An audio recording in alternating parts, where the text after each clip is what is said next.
plusieurs fois et j'ai frappé. Excuse-moi, mais j'avais le casque sur les oreilles. Tu m'as tellement manqué. Comment est-ce que tu te sens? Pas trop mal. Hier, je suis passée à l'agence de voyage. La maison est libre à partir de la mi-septembre. L'autre jour, tu as déjeuné dans un restaurant dans la Buderstrasse. Et alors? Tu y étais avec un homme. Qui est-ce qui t'a dit ça? C'est ta sœur? Oui, elle t'y a vu. J'étais avec deux hommes, si tu veux savoir toute la vérité. L'un d'eux était notre chef des ventes et l'autre était un client. J'ai fait une bêtise une fois et je ne recommencerai jamais.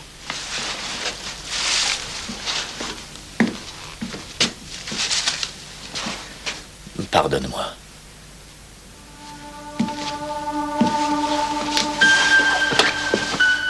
Tu veux t'allonger un peu?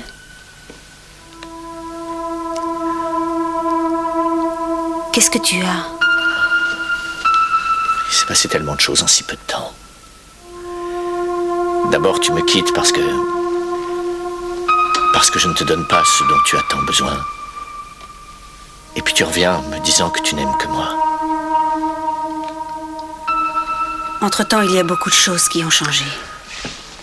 S'il y a une chose que je ne supporte pas, c'est bien la pitié.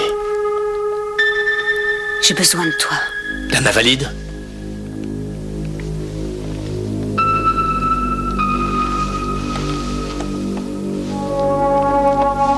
Tu sais ce qui me ferait plaisir? Que tu me donnes la clé de la maison. Je voudrais tant avoir le sentiment que je suis à nouveau chez moi.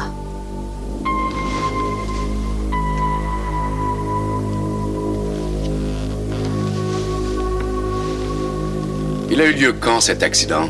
Le 12 mars, dans la soirée. L'année dernière. La camionnette roulait beaucoup plus vite que la vitesse autorisée dans l'Asbergstrasse. Et elle a renversé un homme qui se trouvait là, en train de faire son jogging. Et cet homme était votre frère? Il est resté pendant 9 mois sur un lit d'hôpital. Et il ne pourra plus jamais remarcher. Le conducteur de la camionnette est le directeur d'une maison de retraite, un dénommé Tross. Il a abandonné son véhicule, il s'est enfui à pied, il a été arrêté peu de temps après. Il a été jugé et condamné à une peine de 2 ans de prison. Mais ce n'était pas un accident. C'était un attentat. Il a volontairement écrasé mon frère. L'accusation que vous portez là est très grave, Madame Golland. Avez-vous au moins des preuves de ce que vous avancez? La camionnette avec laquelle Tross a écrasé son frère avait été volée. Au tribunal, Tross a prétendu qu'il était allé dans le centre-ville, par le métro, le matin de l'accident pour y faire des courses. Et qu'ensuite, avec l'argent qui lui restait, il était allé se saouler dans un restaurant près de la gare. Et que le soir, comme il était ivre-mort, il avait cherché un véhicule pour rentrer chez lui.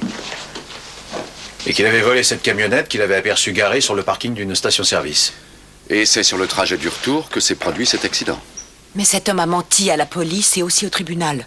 Le gérant de la station-service avait déjà remarqué la disparition de la camionnette à 14 heures, c'est-à-dire 5 heures avant que l'accident ne se produise.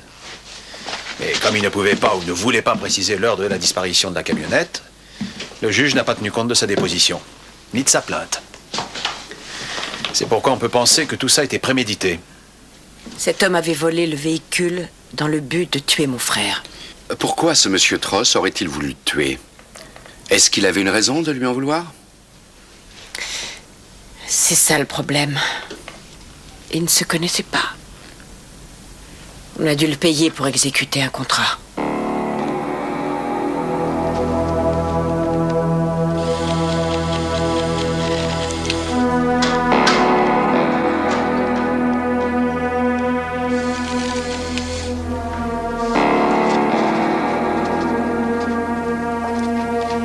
Bonjour Ralph. Bonjour. Alors, comment va ton travail? Je m'y remets tout doucement. Ça va aujourd'hui? Oui, pas trop mal. Seulement, je me demande combien de temps je vais devoir attendre. On ne peut pas le savoir avec exactitude. Il faut que tu aies du courage.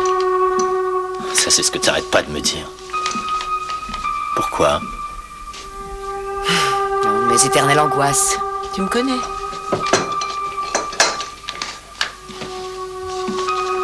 Qu'est-ce que t'écrit le docteur Shiv? Je le sais sans même ouvrir la lettre. Je vous conseille de réfléchir encore quelque temps avant de vous décider pour l'opération. Alors? Est-ce que tu y as réfléchi? Je n'en peux plus. J'en ai marre. Tu as reçu de la visite? Pourquoi? Quand tu es seul, tu ne bois jamais de vin? Gundi est venu. Elle veut revenir vivre avec toi? On dirait. Tu as recommencé à coucher avec elle? On n'a pas encore eu le courage. Après tout, tu es grand. J'espère que tu sais ce que tu fais. Je ne veux surtout pas m'en mêler, mais Et c'est pourtant ce que tu fais. je ne voudrais pas que tu sois déçu une fois de plus. Tu es tellement crédule. Mais si facile d'obtenir de toi tout ce qu'on veut.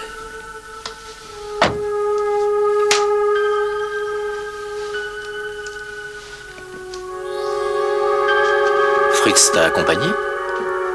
Oui. Ma voiture n'est pas encore réparée. Alors pourquoi n'entre-t-il pas? Je lui ai fait quelque chose? Ne te préoccupe pas de ça, je t'en prie.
Qu'est-ce que vous faites là?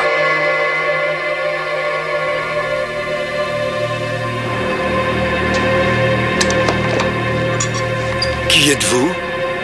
Je suis le conseiller fiscal de Monsieur Trost, vous ne me reconnaissez pas? Je suis en train de vérifier sa comptabilité. Et vous, ça va? Je peux pas me plaindre. Eh bien, je m'en réjouis, monsieur. Je vous souhaite une bonne nuit. Bonne nuit.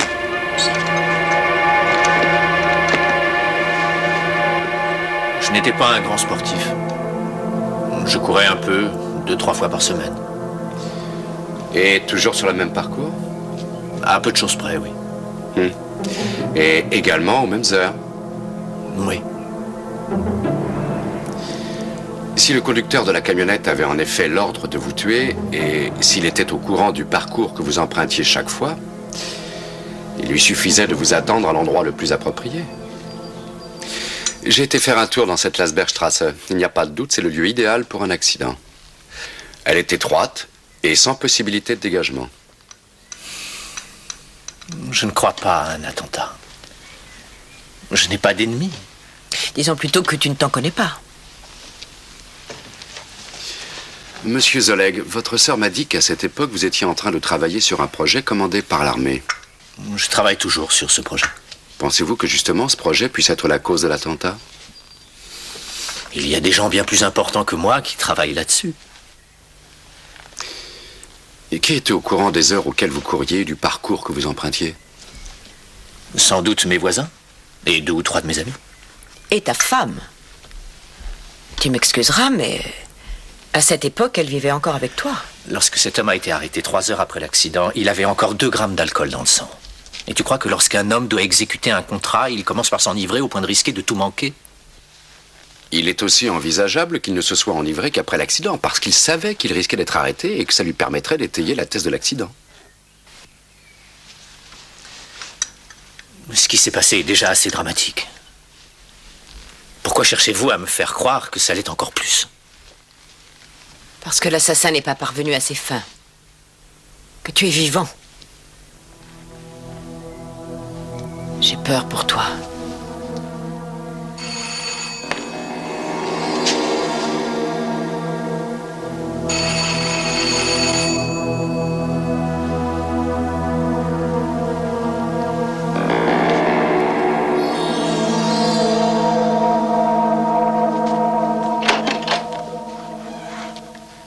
Vous désirez? Je m'appelle Tross. Hier soir, vous vous êtes introduit dans nos bureaux par effraction. Le vieux monsieur m'a dénoncé. Il vous a décrit. Avec précision. Malin, le vieux. J'aurais jamais cru. Et que cherchez-vous? J'exige que vous me donniez une explication. Immédiatement. J'ai pris quelques photos. De 2 lettres et d'un relevé bancaire. La première lettre est datée du 7 mars de l'année dernière. Votre banque vous relance à la suite d'un emprunt de 120 000 marks. Elle ajoute qu'elle vous accorde un délai de 14 jours pour la rembourser. En cas d'insolvabilité, elle vous menace de faire procéder à la vente par adjudication de votre maison de retraite. Et alors, en quoi est-ce que ça vous concerne? 8 jours plus tard, c'est-à-dire le 15, vous avez déposé à la banque 70 000 marks en liquide. C'est sur le relevé de compte. Je l'ai déjà vu. Encore 4 jours plus tard, donc le 19 mars, nouvelle lettre de la banque, disant qu'après le versement des 70 000 marks, elle vous accorde un nouveau délai de 6 ans pour rembourser le reste. Et c'est pour ça que vous entrez chez moi par effraction. Il s'agit de procédés tout à fait courants en affaires. Ce qui ne l'est pas, c'est que quelqu'un qui n'a pas un sou dépose en une fois 70 000 marks. Je vais aller porter plainte. À la police? Alors là, je vous accompagne.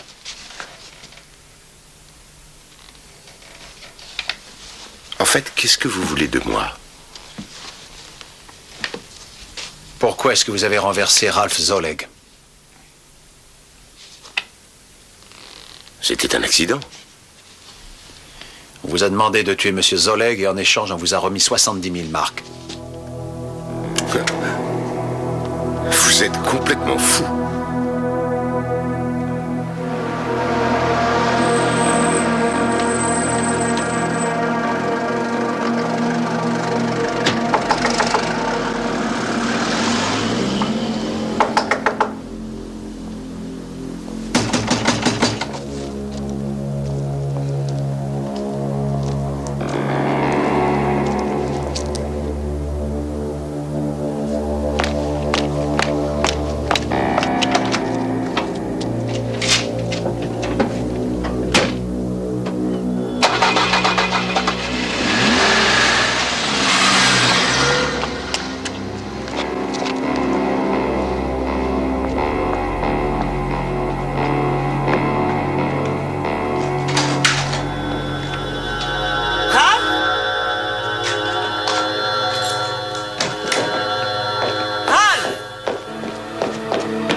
Qu'est-ce que tu fais par terre?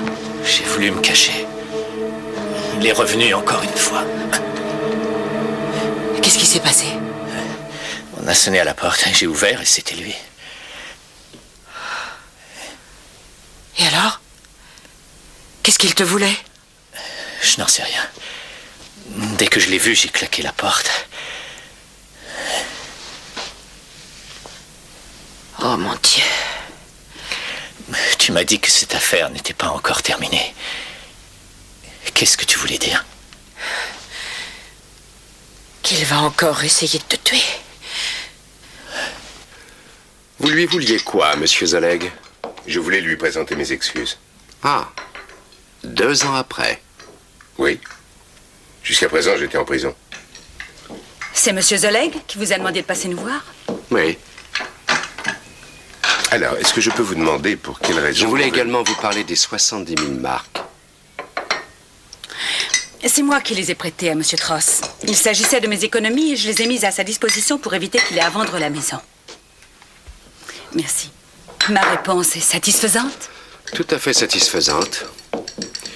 Mais cela m'amène à vous poser une autre question. Pourquoi est-ce que vous avez gardé toutes ces économies chez vous? Oui, puisque les 70 000 marques n'ont pas été virées sur le compte, mais déposées en espèces à la banque. C'est en tout cas ce qui est indiqué sur le relevé que M. Matula a photographié. Je regrette beaucoup, mais je vous ai dit tout ce que j'avais à vous dire. Et si vous envisagiez de coopérer avec nous, qu'est-ce que vous en dites, M. Tross? Qu'est-ce que vous entendez par coopérer? J'ai conseillé à Mme Golland de ne pas en parler à la police pour l'instant. Parce que je préférerais que vous nous disiez vous-même qui était votre commanditaire. Vous posez des questions comme si vous étiez juge d'instruction et non pas avocat. Et de quel droit? Allez, laissez-nous. S'il vous plaît.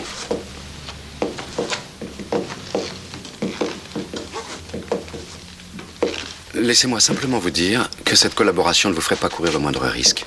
Vous avez été condamné, vous avez purgé votre peine. Vous ne pouvez pas être condamné une 2e fois pour la même affaire. Même s'il s'avérait que ce que tout le monde a cru être un accident était en réalité un attentat. Posez la question à votre avocat. On ne peut pas être condamné 2 fois pour la même affaire. C'est l'article 103 du Code pénal. Et ensuite, venez me dire qui vous a donné cet argent. À bientôt, j'espère. Au revoir.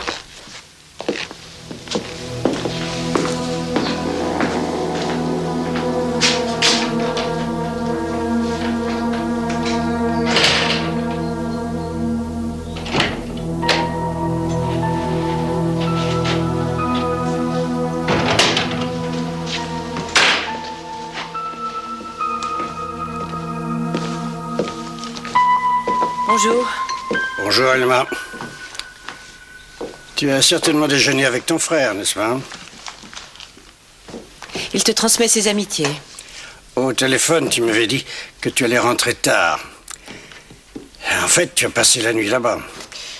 Il ne se sentait pas très bien.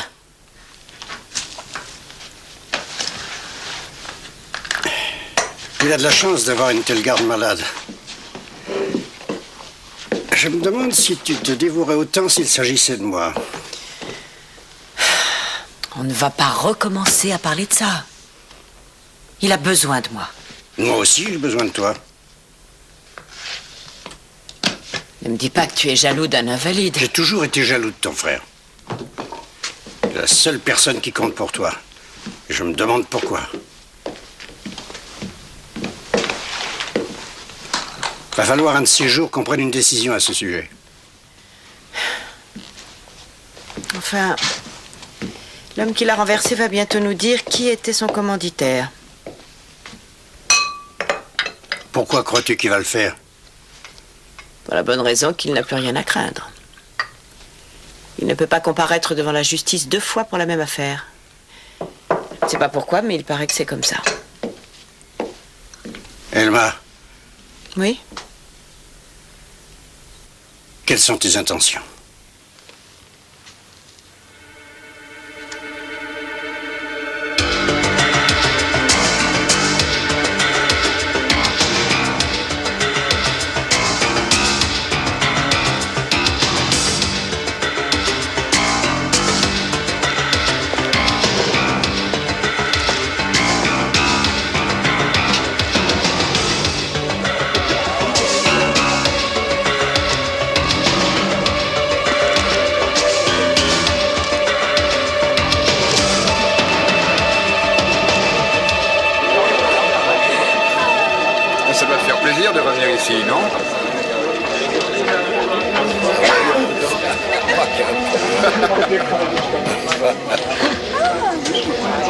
Un séjour? Oui. D'accord.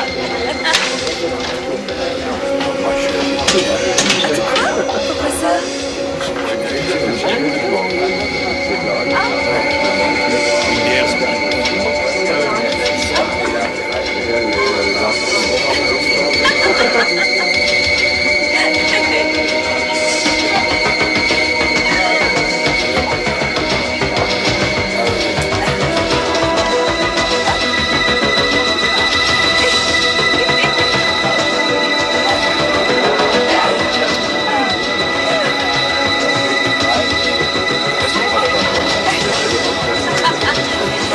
On est bien d'accord. Je dirais que ça s'est passé comme ça. Mais pas question qu'on se revoie.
Qui est là? C'est moi, Gundy. Vas-y, ouvre.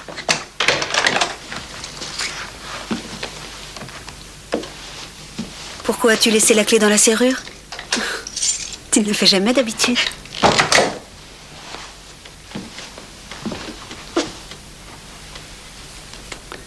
Tu sens très bon.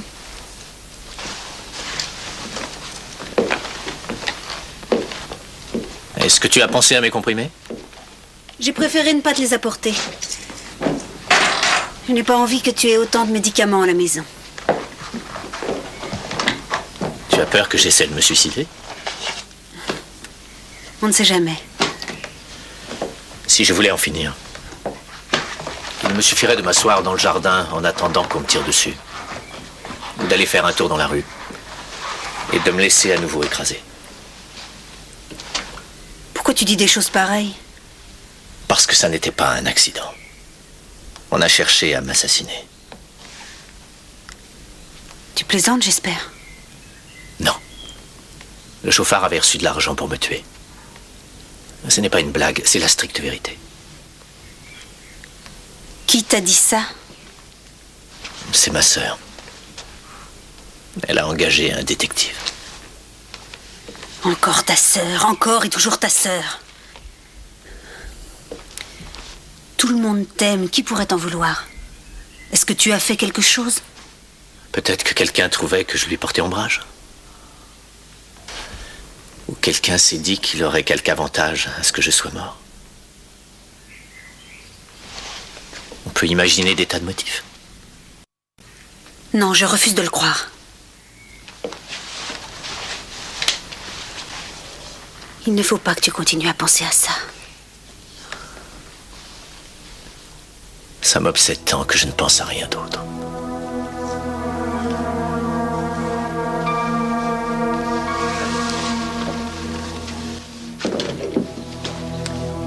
Je me suis renseigné auprès de mon avocat. Vous ne m'aviez pas menti, c'est tout à fait exact. Il ne peut plus rien m'arriver. L'affaire est terminée, même si maintenant... Alors je vous- parlez. Allez-y, avouez.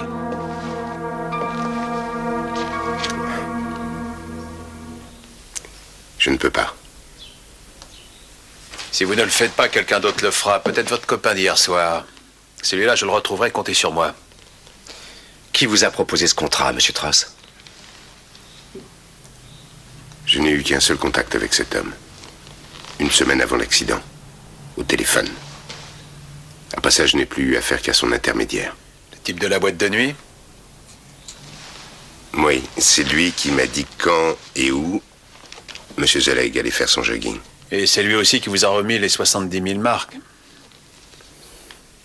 Oui. On peut le trouver où, cet homme? Je ne sais pas comment il s'appelle. Je ne sais pas non plus où il habite. Merci. Merci beaucoup. J'ai accepté ce contrat uniquement parce que je n'avais plus un sou. Et aussi parce qu'on m'a dit que ce Zeleg, ce type en question, n'était qu'un parasite, un fumier, et qu'il n'aurait que ce qu'il méritait. Qu'est-ce qu'il y avait dans l'enveloppe que votre intermédiaire vous a remise hier soir? Du fric. 10 000 marques. Pour quelle raison vous a-t-il donné cet argent? Pour en finir une fois pour toutes avec Zeleg? Il m'a donné ça pour que je la ferme et que je tienne le coup. Kundi, Bonjour, Fritz. il y a un problème avec Ralph? Je voulais juste voir Elma. Elle est là? Oui, oui. Je t'en prie, entre. Merci. Elma! Ça va? Pas trop mal. Bon. Tiens, ça faisait longtemps. Alors, tu ne nous as pas oubliés? Comment est-ce que je pourrais t'oublier? Il vaut mieux que je vous laisse seul. J'ai pas mal à faire.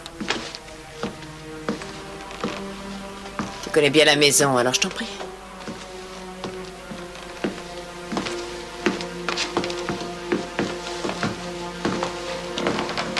Alors ça y est, tu retournes de temps en temps chez ton ex-mari? Pourquoi dis-tu mon ex-mari? Je suis toujours mariée avec ton frère, tu le sais très bien. Excuse-moi.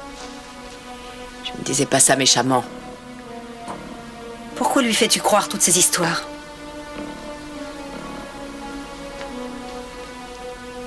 De quelles histoires veux-tu parler? Lui faire croire que l'accident était un attentat. À ce que je vois, tu n'es pas au courant de tout ce que nous avons découvert. Tout ce que je sais, c'est que tu lui as fait peur. Et tu en as l'habitude. Tu lui as toujours fait croire qu'il allait mal, ça te permettait de lui dire « Je suis là, je m'occupe de toi ». Si tu veux dire par là que je ne cherche qu'à l'aider, tu as parfaitement raison. Tu n'as jamais cessé de le traiter comme un enfant. Mais parce que c'est un enfant, il n'y a qu'à le regarder. Et tu ne peux pas enfin nous laisser tranquilles? Pourquoi te mêles-tu de tout? Il a toujours fallu que tu t'immisces dans notre ménage. Et la plupart du temps pour lui dire du mal de moi. Quand je lui ai dit que tu le trompais, c'était une invention de ma part, peut-être?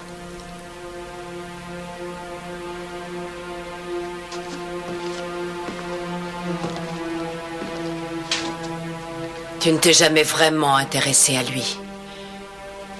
Sa maison, son argent, son statut social, c'est ça qui t'intéressait.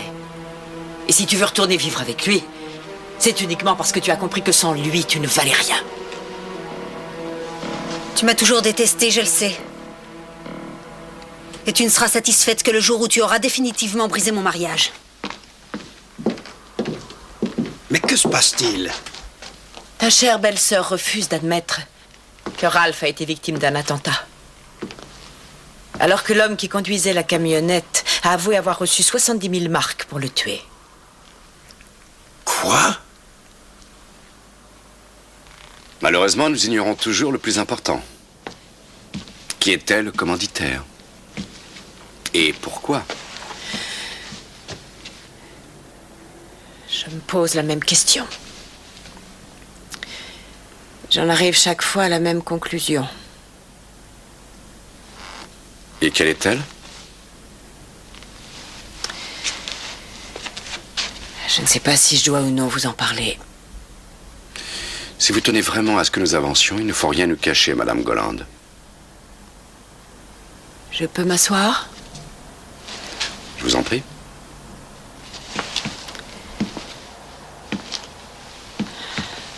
Mon frère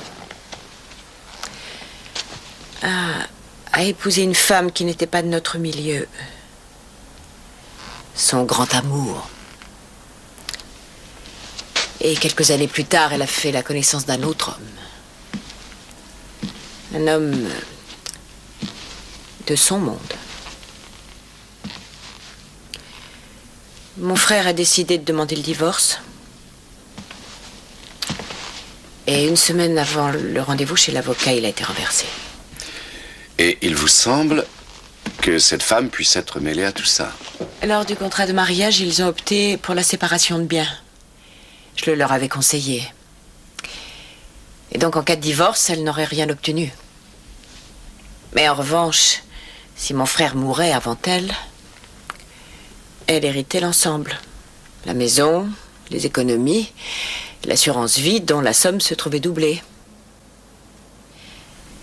Et bien sûr, en cas d'accident, en cas de mort accidentelle, elle héritait de la même manière. Pourquoi est-ce que vous n'avez pas dit tout ça à la police après l'accident? J'en avais l'intention. Seulement? Mon mari m'en a dissuadé. Il m'a dit que c'était ridicule. Vous semblez beaucoup aimer votre frère. C'était encore un enfant lorsque nos parents sont morts.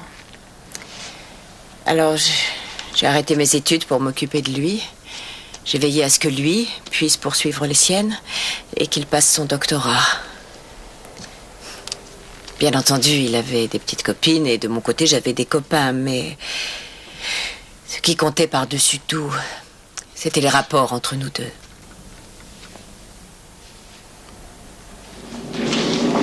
Excuse-moi.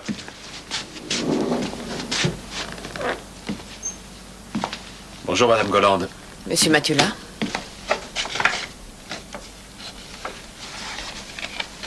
C'est l'homme que j'ai vu discuter avec Tross.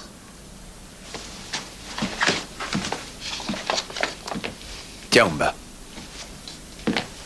On dit que les petits cadeaux entretiennent l'amitié, hein? C'est bon? Comment avez-vous obtenu cette photo?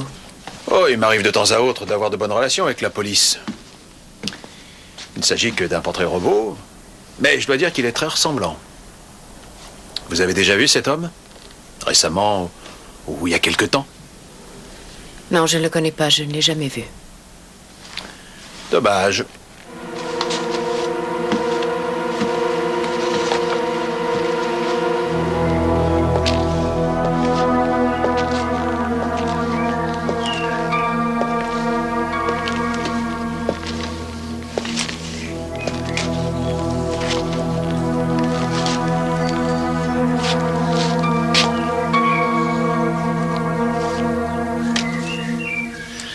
Bonjour, Fritz. Je te dérange? Non, entre donc, ça me repose de m'arrêter 5 minutes. C'est ta sœur qui m'a dit de passer prendre de tes nouvelles. Elle passe toute sa journée sur les routes. Tu travailles toujours sur le même projet? Oui, et il risque de m'occuper encore pas mal de temps. Tu veux boire quelque chose? Non, merci.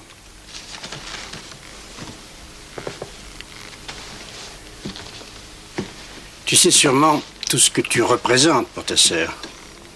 Oui. Elle ne me laissera jamais tomber. Tu es et tu as toujours été d'une certaine façon l'homme de sa vie. Elle ne peut pas se passer de toi. Et c'est ce que tu ne supportes pas, n'est-ce pas? Vous parlez souvent de moi. Ça te surprend? Elle n'a sans doute jamais éprouvé grand-chose à mon égard. Mais depuis ton accident, il ne me reste vraiment plus rien à espérer. Ce que je vais te dire va te paraître bizarre, mais c'est comme si tu m'avais volé ma femme. Tu as brisé mon mariage. Cette conversation te paraît vraiment nécessaire? Pour moi, elle a un sens. J'aime toujours ta sœur, si tu veux tout savoir.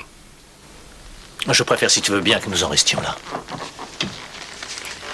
Je te comprends. C'est une discussion entre un gagnant et un perdant. Parce que j'ai l'air d'un gagnant? Tout homme qui a la chance d'être aimé d'une femme est un gagnant. Pourquoi ne me dis-tu pas vraiment ce que tu penses? C'est-à-dire? Que tu me détestes. Que tu m'as toujours détesté.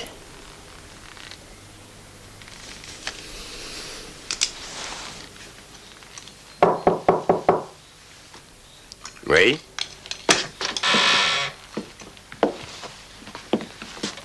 Monsieur Tross, Vous désirez? on m'a dit que je pourrais vous trouver ici. Que puis-je faire pour vous? J'aimerais vous parler. La fête? Seule à seule. Mais cette dame est sourde, vous pouvez parler devant elle. Comme vous voudrez.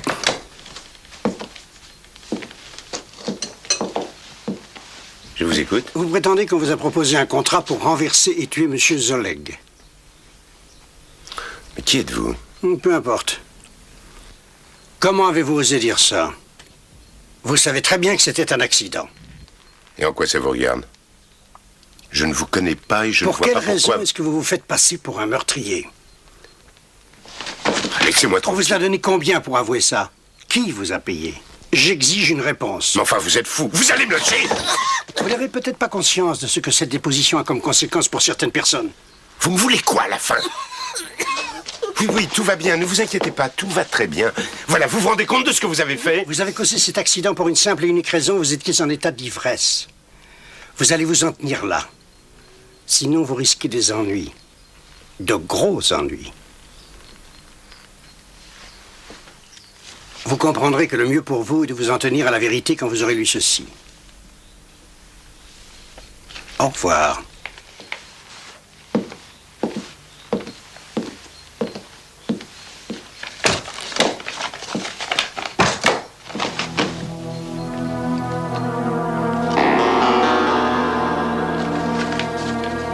C'est l'homme qui bavardait avec Tross. Vous l'avez déjà vu quelque part?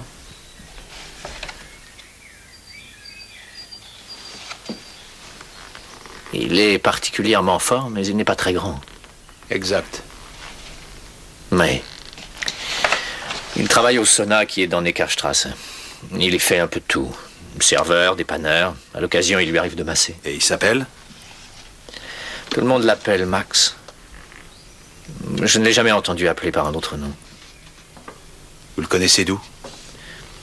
Nous sommes allés là-bas assez souvent. Parlez de qui en disant nous? Ma femme et moi. Est-ce que vous connaissez d'autres personnes qui allaient aussi là-bas? Je n'en sais rien, nous en avons parlé à pas mal de gens. Je crois qu'aujourd'hui, on a fait un grand pas en avant.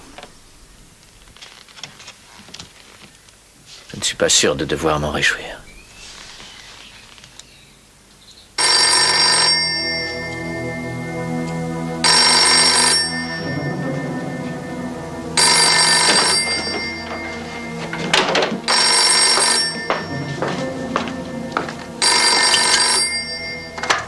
Allô? Oui, j'écoute.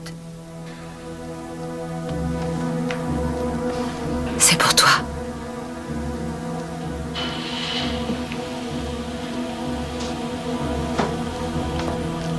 Tross. De la part de qui? Non, je suis désolé. Il n'est pas question que je continue. Il y a beaucoup trop de risques pour moi. Je vous le répète, il n'en est pas question. Vous ne pouvez plus faire machine arrière. Vous êtes dedans jusqu'au cou. On vous a payé, ne l'oubliez pas. Ça n'intéresse personne. Très bien. Comme vous voulez. Je vous rappellerai. Terminé.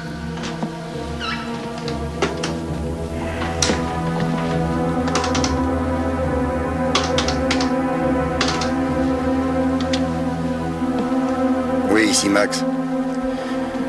Notre type a l'air d'avoir peur. Il dit qu'il veut laisser tomber.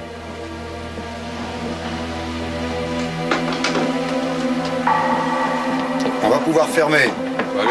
Bonsoir, Max. Bonsoir.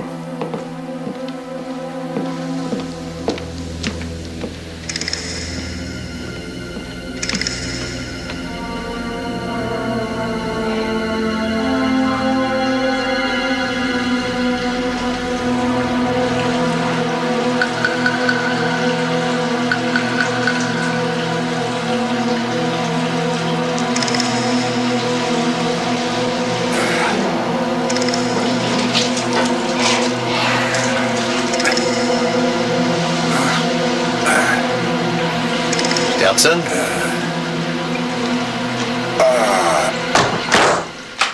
À qui tu viens de téléphoner? Et de quoi je me mêle? Enfin, de quoi je me mêle?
Qu'est-ce que vous faites ici? Le sympathique Max m'a prêté ses clés. Il est là? Il est encore au sauna. Alors je reviendrai une autre fois. Non, non, non, pas question, entrez donc. Mais qu'est-ce qui vous prend? Vous lui vouliez quoi, Max? Ça ne vous regarde pas. Il y a à peine une demi-heure, Max vous a téléphoné. Il était au sauna. Il vous a expliqué que le patron de la maison de retraite ne voulait pas continuer. Vous avez demandé à Max de trouver quelqu'un pour assassiner votre mari. C'est ce que vous croyez. Et c'est ce que mon mari croit aussi. Mais ce n'est pas la vérité. Alors dites-la moi, la vérité.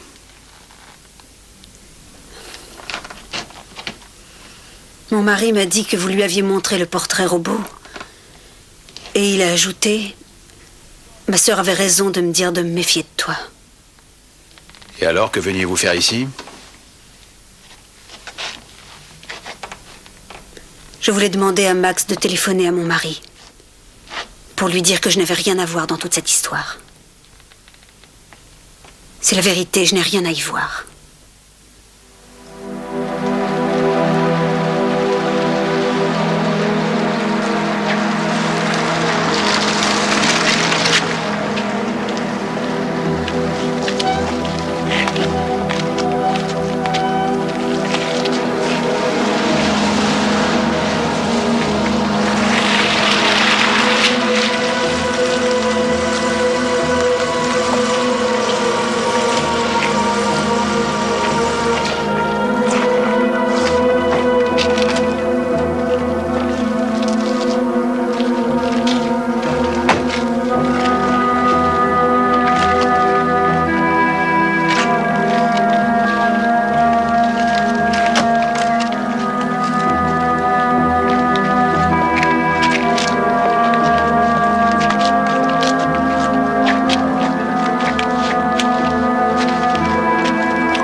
Cet homme?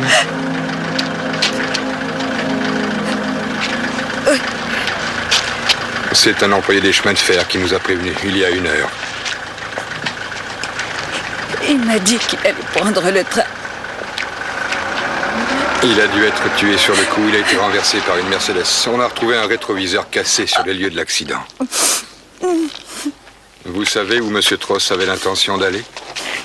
Non, ça n'a plus d'importance. Il est plus que probable que M. Tross n'a pas été victime de l'accident, mais plutôt d'un meurtre. L'employé des chemins de fer a dit que la voiture allait tout droit.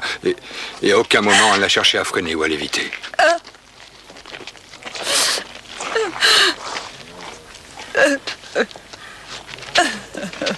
Le médecin est encore là. Est-ce que vous voulez qu'il vous donne un calmant? Non. Bonsoir, Madame Wenck.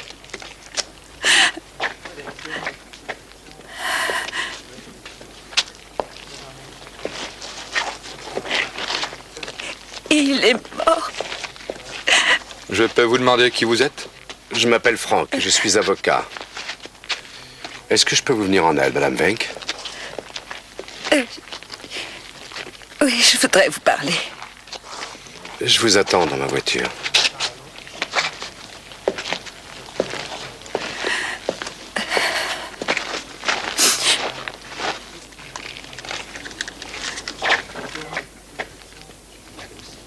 Joseph, content d'avoir pu te joindre.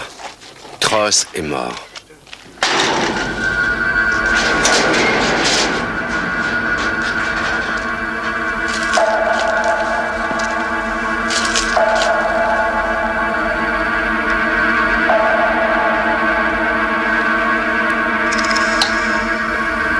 Qu'est-ce que vous faites dans mon garage? Le patron de la maison de retraite, Werner Tross, a été assassiné. Mais vous devez déjà être au courant. Et pourquoi devrais-je l'être? On a retrouvé un rétroviseur extérieur de Mercedes sur les lieux, à côté du cadavre. Et il y en a plus sur votre voiture.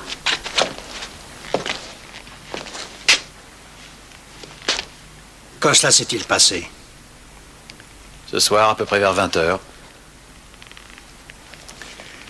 J'ai passé toute la soirée à jouer aux échecs. Avec quelqu'un avec qui je joue régulièrement. Nous venons tout juste de nous quitter. Quelqu'un d'autre s'est peut-être servi de votre voiture. Hey. Ça m'en a tout l'air. Peu de temps avant que Tross soit assassiné, vous êtes allé chez lui et vous l'avez menacé. Qu'est-ce que vous lui vouliez? Je lui ai demandé de démentir cette affirmation selon laquelle il avait voulu tuer Ralph. Et pourquoi? Je n'y ai jamais cru. Je n'ai jamais cru non plus que les 70 000 marks avaient été payées en échange d'un contrat. Quoi d'autre? Venez, je vais vous montrer quelque chose. Je suis journaliste, comme vous le savez peut-être. À notre journal, nous conservons de nombreuses archives. J'ai effectué une recherche méticuleuse dans toutes les éditions qui sont parues la semaine de l'accident. Le lendemain de l'accident, voilà l'article qui est paru. Il s'agissait d'un vol à main armée.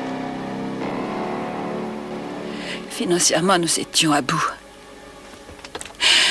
La banque ne voulait plus nous accorder de crédit. Alors Tross a eu l'idée d'essayer de se procurer de l'argent d'une autre manière. Il a accepté d'exécuter ce contrat. Non, c'est pas ça. Non. Il a braqué un convoyeur de fonds. Vous dites? Eh oui. Le butin s'élevait à 70 000 marks. Et pour s'enfuir, il a utilisé une camionnette qu'il avait volée quelque temps avant. Mais il était complètement affolé par ce qu'il venait de faire. Et quand cet homme, M. Zoleg, est passé en courant devant lui, il n'a pas eu le réflexe de l'éviter et il l'a renversé. Alors ce n'était pas une tentative de meurtre? Non. Ce n'était qu'un effroyable accident. Pas autre chose.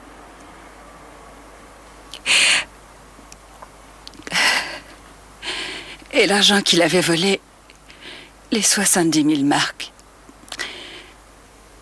je suis allée les déposer à la banque un peu plus tard. Et qui est ce Max, cet homme qui lui a remis une enveloppe il y a 3 jours? Dross l'a rencontré ce soir-là pour la première fois. Max avait appelé et lui avait dit: il serait peut-être préférable pour vous d'admettre que vous aviez exécuté un contrat, surtout si en échange je vous remets 10 000 marks. Et c'est pour recevoir cet argent qu'il acceptait de dire que c'était un meurtre. Non, ce n'était pas uniquement pour l'argent. Il avait très peur. Il avait très peur que vous finissiez par découvrir d'où ces 70 000 marks provenaient. Je comprends. S'il reconnaissait avoir exécuté un contrat, il ne serait pas jugé à nouveau. Depuis longtemps, le tribunal avait admis la thèse de l'accident. Mais le braquage, s'il était découvert, c'était une toute autre affaire. Une affaire pour laquelle il savait qu'il serait jugé. Mais avouer un meurtre pour camoufler un braquage. Vous nous aviez tellement bien expliqué qu'il ne risquait rien.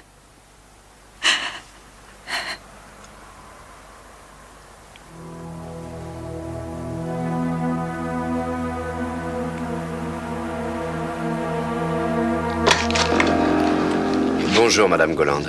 Bonjour. Vous venez voir mon frère? Oui, mais vous aussi. Je vous en prie.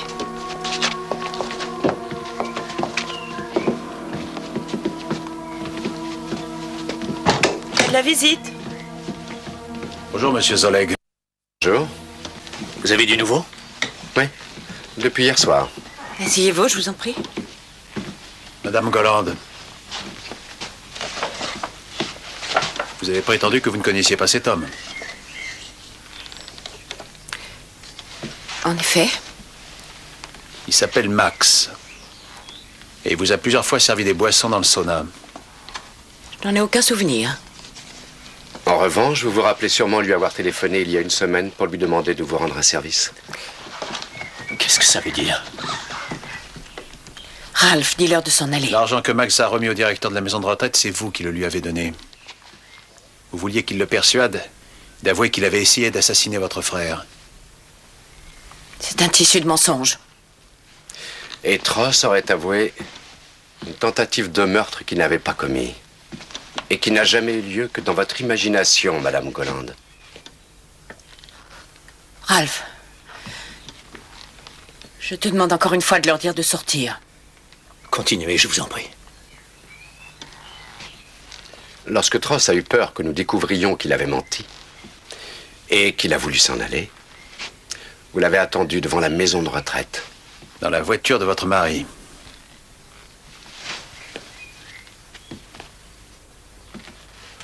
Vous lui avez demandé encore autre chose.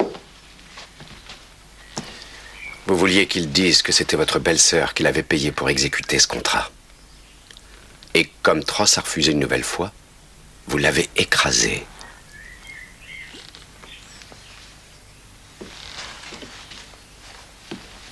C'est la vérité.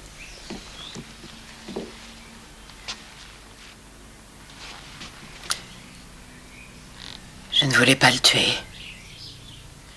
C'était un accident. Mais il n'avait pas non plus cherché à t'éviter. Il serait préférable que vous vous rendiez de votre plein gré. Votre mari vous attend dehors. Il vous accompagnera à la police.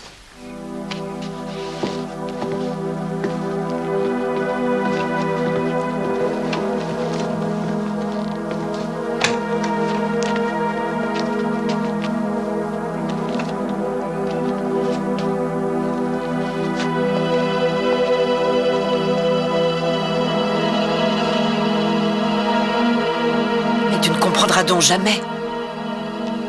Cette femme n'en veut qu'à ton argent. Elle fera ton malheur. Elle va.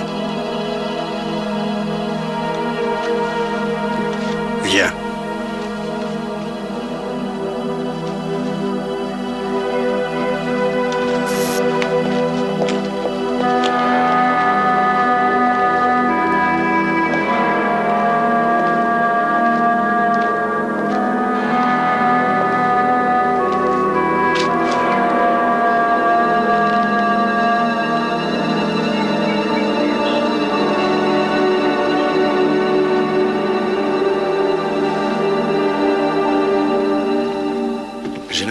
qu'on n'a plus besoin de nous.